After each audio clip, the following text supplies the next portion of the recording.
Hey, this is Gurukar from the team iPark, and over here I'm going to demonstrate the workings of one of our prototypes. Here we have a small model of a part of a parking lot. It has two entry points and two exit points, as well as two separate rows of parking lots.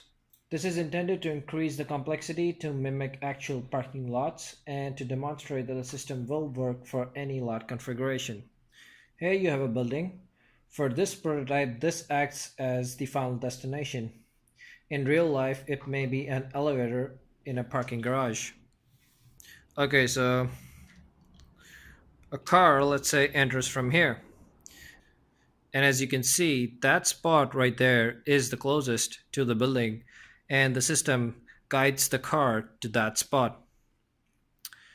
Now, you don't want to park somewhere over here and walk all the way to the building just to find that there was an empty spot right in front of the building.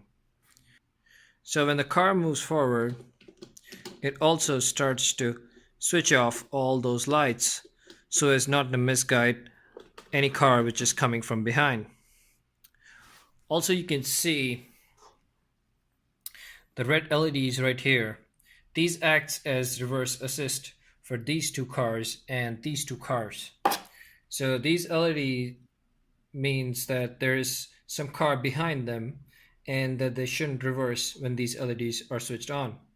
So as soon as the car passes, these LEDs keep on switching off. And once the car is out of the way, all the LEDs actually switch off.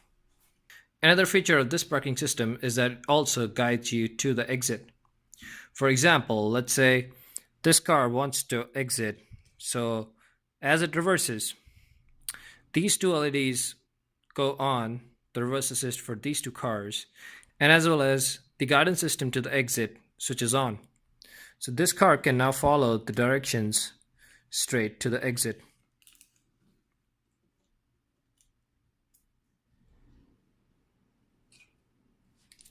As you saw, this system not only works well for one car at a time, but is also programmed to work with multiple cars moving at the same time. For example, let's say another car enters from this point. Now this system is going to guide it to the next best spot, which is free and is nearest to the building, right there, which in this case happens to be this one. So as the car moves forward, as you can see, the LEDs behind the car start switching off.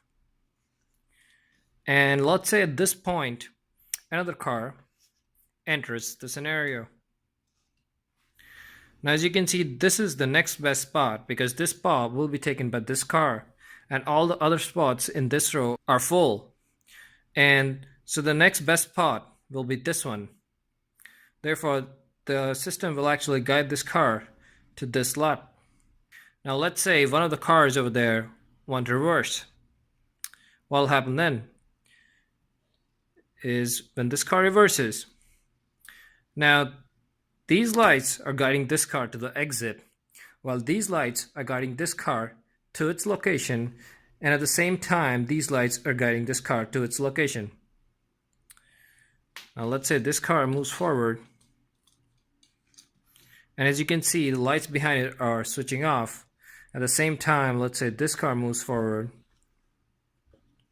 and it works in the same way for this car as well.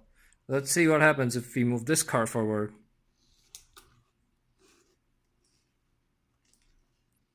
And as you can see, the lights behind the car are getting switched off, as well as the reverse assist on these two rows are on because of this one, and at the same time reverse assist on these two rows are on because of this car.